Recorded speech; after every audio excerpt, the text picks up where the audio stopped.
or share it on a backup drive. I might save that to my computer. But if it's possible, cloud recording will solve for that. Once I'm done. So here we are, Tune Into Your Body, Dr. Wendy Lee White. And the 5 concepts that I've worked on for this particular webinar series are nourish, move, connect, choose, and balance. So today we're talking about nourish. Nourish means all the food that you take in, the hydration level and what you choose to drink, and possible supplementation, which will come at the very end. So first things first, let's talk about food. Now, my first career was as a food scientist. I was a product development scientist for an international food company. Most of my projects were cost savings, line extensions, which would be varying flavors, and most of them were cost savings. After being in the food industry, I realized that that is not how I want to help the world. That is not how I think I should be eating. It's not how I think you should be eating. It's not how I think anyone should be eating. Now, let me be clear that I'm not saying that any of those processed foods from the food industry are horrific and never should be eaten. Rarely do I use the word never. Rarely do I set strict, hard and fast rules. For those of you who work with me as patients or my students or have heard me talk before, you know that I'm fairly moderate in that I really want people to make choices that align with themselves most of the time. And when we do that, I believe that our body's wisdom kicks in even more, and then it just gets easier and easier. Imagine this. Imagine that you just had a gut feel from your insides of what foods worked best for you and what foods didn't. Imagine that when you went grocery shopping and considered meal prepping for the week, that you knew exactly what your body needed so that you could feel balanced in your energy, happy in your mood, have enough physical energy and stamina to get through your day, clear thinking. I believe that is possible, and I don't think it's difficult, and I believe that you and each and every one of us have that ability. We can label it being able to follow our specific hunger, which is kind of the research term of being able to identify what your body needs and then seeking out that need. We can call it intuitive eating, which is, I teach about it at the National University of Natural Medicine, NUNM. I'm in the process of doing the intuitive eating certification officially. But intuitive eating, natural eating, specific hunger, all of these are really just basically talking about the fact that our bodies are brilliant. Your body is brilliant. And it knows what it needs. We just have to listen. So how do we listen? How do we listen to find out what our body needs, what works well for us, what we feel well and thrive when we consume? I love the word nourish because to me, that's just a yummy word. It's just, to me, I get the sensation when I hear the word nourish that I'm just being snuggled and safe and given everything that I need, right? Nourish, like it just is such a delicious word. So I want us to be nourished by the food that we eat. How do we know if a food nourishes us or not? We tune in, hence the tune into your body. We tune in, and how can we tune in? We're more likely to be able to tune in when we are well rested, we are feeling safe in our environment and our world. Super hard right now, understood. We are able to tune in when we are not dominated by sympathetic nervous system. So those of you who work with me before, you know why I'm flailing my hands in the air. That is the cue about sympathetic nervous system. the fight or flight, a tiger's in the corner of the room, we have to run, we have to fight, or we just have to freeze and play dead because we just can't. Sympathetic nervous system does not help us to be able to tune in. Well, you say, we live in this world. What can we do about that? That comes in session 6 when we talk about balance, the last of the 5: nourish, move, connect, choose, and balance. We'll talk more particularly about the nervous system. Because all of these things interconnect. We cannot just talk about nourish without talking about the nervous system, without talking about your support system and your relationships with others, right? So each and every week you'll hear a topic that's focused and snippets of what's to come, because it isn't in a tunnel. We can't just look at our food relationship without looking at everything else.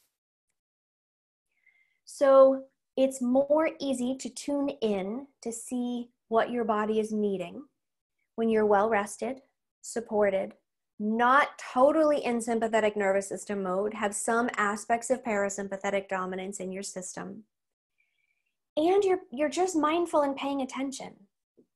So take a moment, wherever you are, and really feel into your body.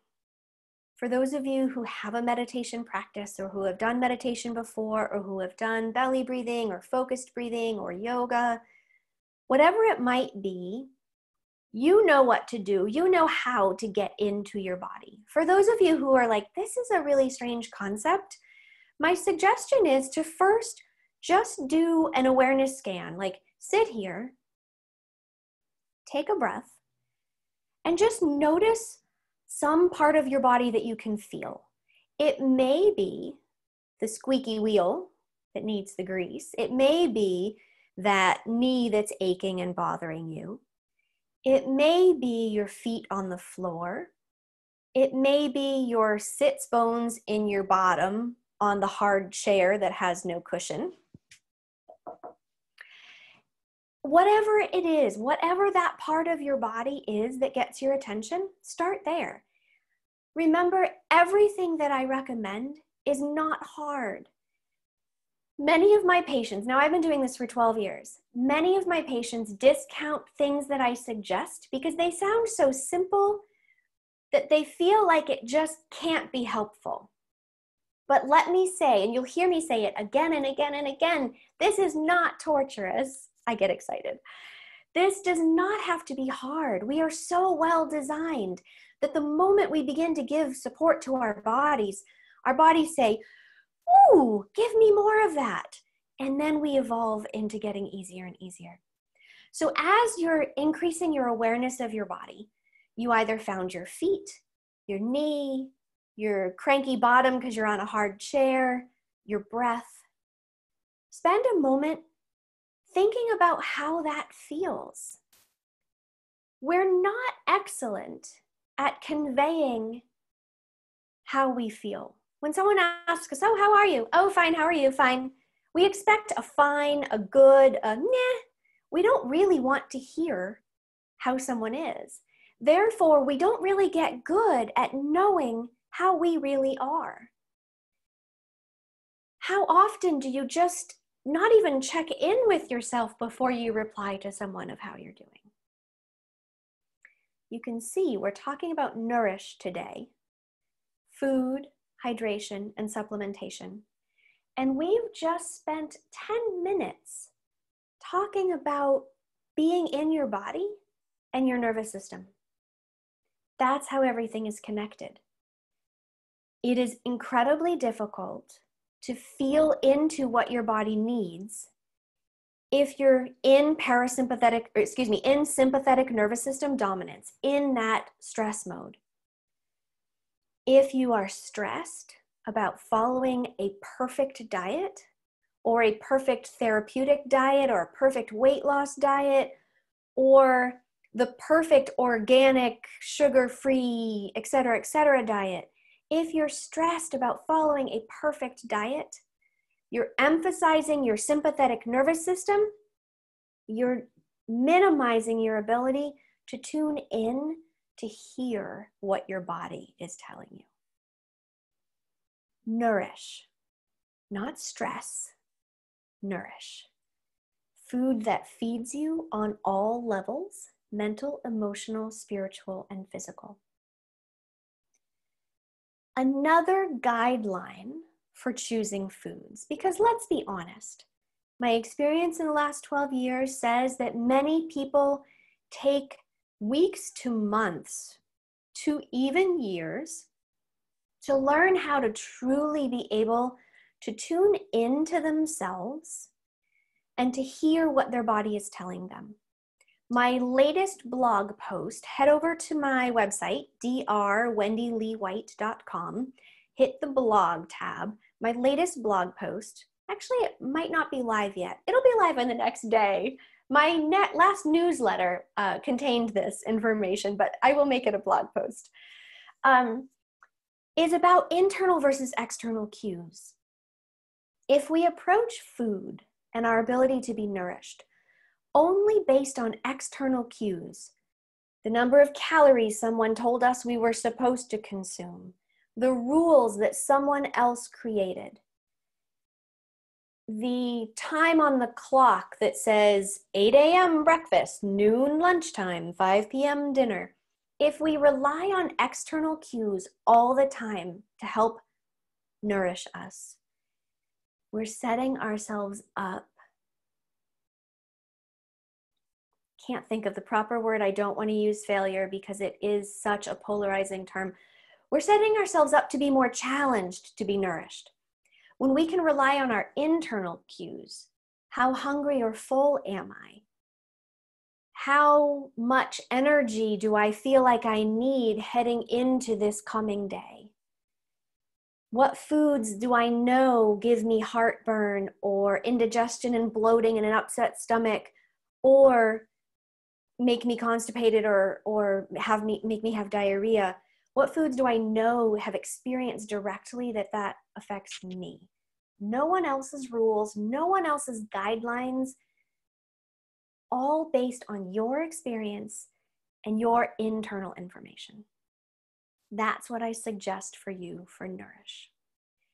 Now that was another tangent. Let me go back to my original thought, which was, for many people, learning how to eat this way, how to hear what their body is saying, and how to respectfully respond most of the time. For most people, it takes weeks to months and even years. Well, what can you do in the meantime? First and foremost, practice tuning in, learning, remembering, and responding appropriately. Secondly, you can use a guideline, not a strict set of rules, but a guideline.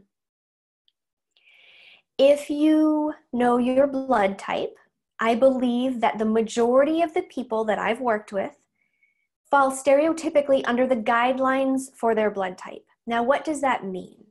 First of all, James D'Adamo and Peter D'Adamo are two licensed naturopathic doctors. James was the dad. He passed away 5 or so years ago. Peter D'Adamo was the son. Both of them studied and published about blood type and how it correlates with physiology, with food, with movement, with stress response. Very superficially, here's the breakout. Blood group O's are on one end of the spectrum, A's are on the other, B and AB's in the middle.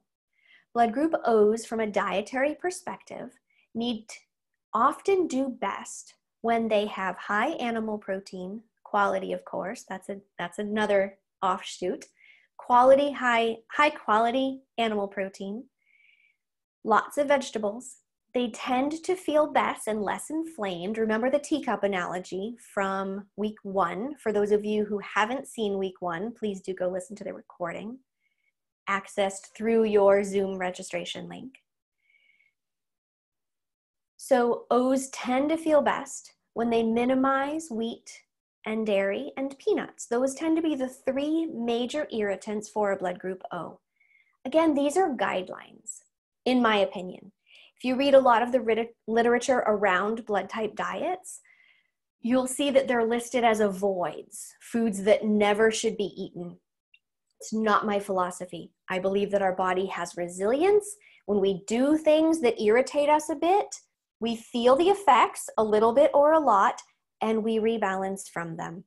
We don't have to be perfect. We have resilience, so we can deviate from what we know is in our greatest interest as long as it's within the tolerance that our body can get it back to the homeostatic balance. So blood group O's, high meat and vegetable quantities, low wheat, dairy, and peanuts. Very muscular creatures. Blood group A, on the other end of the spectrum, tends to feel best when they are vegetarian-like, plus fish or poultry. They tend to get irritated by red meat because they can't digest it, often by nightshades, tomatoes, potatoes, peppers, eggplant. B's are the true omnivores, straight, flat in the middle. Their irritants tend to be chicken and tomatoes. ABs are in the middle. They are less than 3 or 4% of the US population. I am one. And so we don't have as strict recommendations for them because we have less numbers, less data. My knowledge of ABs is that they tend to be either A-like or B-like, in which case they usually follow one of those dominant philosophies and feel best. Some are truly ABs right in the middle, and they have a little bit of characteristics of each side. So that is how blood type connects to the concept of Nourish. Again, I want to really re-emphasize, this is about guidelines. This is not about rules and setting yourself up for failure or guilt or shame. We are all human. We are not meant to be perfect. When we choose things that work for us most of the time, then we feel better. When we choose things that don't work for us most of the time, then we tend not to feel better. But we want to feel better. It makes sense that we want to be healthy and vital and energetic and clear thinking. So the more we tune in, the more we hear what works for us versus what doesn't, the more we're able to respond respectfully to what we're getting from our bodies. So that was the food piece, the tune in, the blood type. Now, if you have any questions, please do leave, let's see, type it into the Q&A in Zoom or in the chat section. If you are streaming live on Facebook, I don't know how to check there yet, and so I apologize. Send me a message and I will figure that out. But for now, only those in the Zoom meeting with us can ask questions through either the Q&A or the chat section. So we are talking about Nourish today. This is Tune Into Your Body. I'm Dr. Wendy Lee White, licensed naturopathic doctor, nutritionist, educator. And this is the webinar series where you learn the 5 principles or priorities of healthier everyday people, real everyday people just like you, learning how to hear what their body's asking for, to respond appropriately, and feel stronger, healthier, more vital in the process. So we're talking about food, Nourish, food, blood type, tuning in. Let's just touch briefly on food sensitivity testing because I know that it's a super common thing within my field to have people find out what they're sensitive to, what they don't tolerate well. And while it's a piece of the puzzle that can be interesting, I want to encourage you from putting all of your eggs in those baskets. Food sensitivity testing tells us what physically your body might be irritated by. Notice I use the word might. They don't always clinically correlate. Most time they do. I often run them on patients. Most times they do, but sometimes they don't. And I've seen them again and again cause incredible anxiety in my patients who maybe 2 years ago did a food sensitivity testing with another physician who brings the results to me and they're still living and eating that restricted diet. That is not the way, in my opinion, my strong opinion, that food sensitivity testings are made to be clinically responded to. In my view, if you find out a food irritates you, you might minimize it for a while. The most important point is while you heal your digestive tract and your nervous system and your immune system. And then, in almost all cases, the person can then return to eating those sensitive foods because they have healed and they are less reactive. That is worth repeating.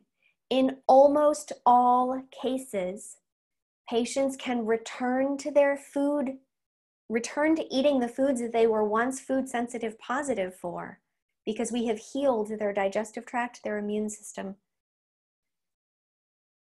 And there was something else in there and I don't remember.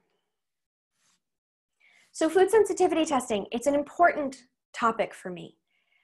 I believe I've done speaking for other naturopathic doctors for ethics credits on prioritizing food sensitivity testing, because I believe that it prioritizes the physical, really often doing harm to the mental, emotional, spiritual. And if we're looking at the being as a whole person, then prioritizing the physical and doing harm to the mental, emotional doesn't move you forward in your progress to health, in my opinion.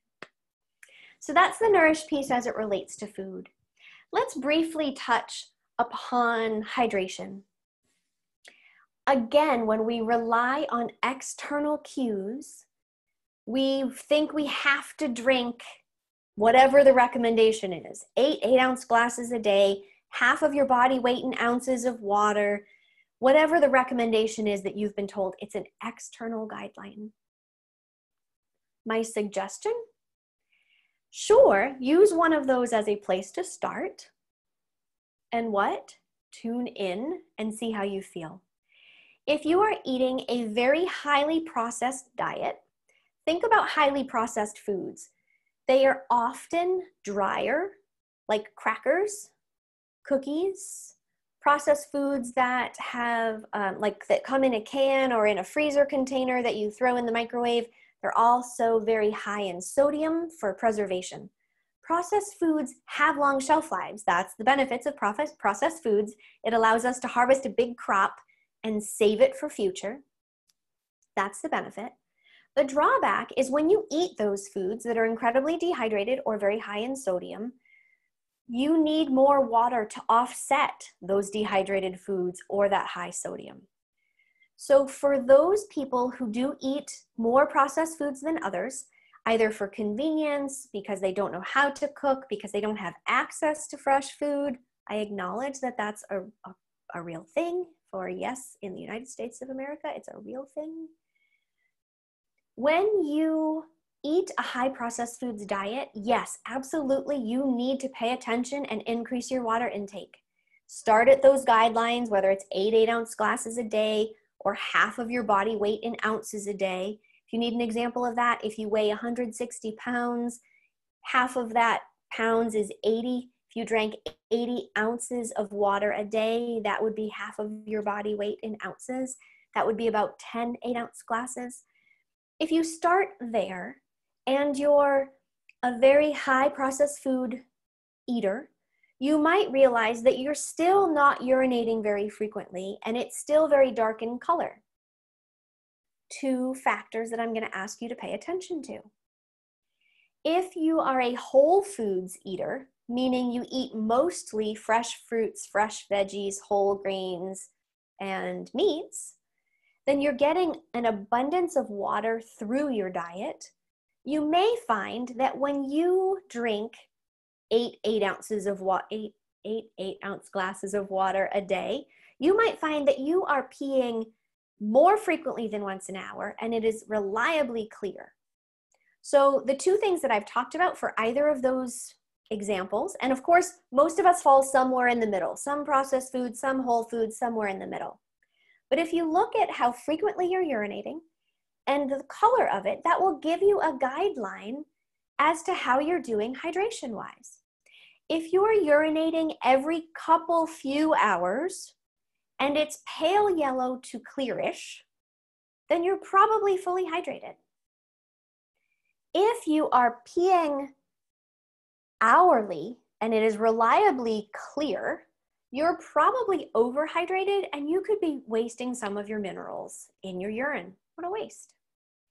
If you are going once or twice a day and it is reliably dark yellow to orange, then you need to increase your hydration. Your body will thank you. Every cell of your body, all the happenings that happen in every cell of your body will thank you. Now, of course, there are exceptions or things that make this not so black and white, because everything's not so black and white. If you have blood sugar issues, if you have prediabetes or diabetes, your urination will be altered. If you take B vitamins, your urine will be neon yellow colored. Those are the metabolic end products of the metabolism of those B vitamins, plus the B vitamins that you didn't need, that were excess for what you needed. It's fine. It just makes it a little bit harder to gauge if you're fully hydrated or not. So go on the frequency at that point. So that's hydration. We used to think that caffeine was a diuretic and that when you drank coffee, you had to have that much more water to make up for it. There are some studies now that are saying that's not quite true. However, if you're drinking alcohol or caffeinated beverages, either soda or coffee, do be mindful that that's not something that your body needs, and you do need the hydration from water or herbal teas to hydrate you. So your alcohol, your coffee, your soda, it's not doing you any good. I'm not saying you can't have it, it's just not doing you any good. If you want to do well by your body, water and herbal tea would be better. The third point that I want to make, just in the last minute or so as we are here, let me just break and say this is Tune Into Your Body.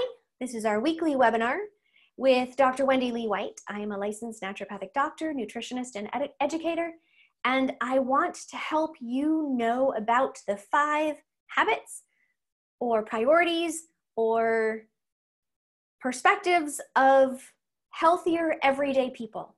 How you can listen to yourself, learn about yourself, and make more respectful choices so that you are living with more vibrancy, more health, more energy, more strength, more clear mental focus and ability to critically think, and less pain and discomfort and symptoms that dominate our world.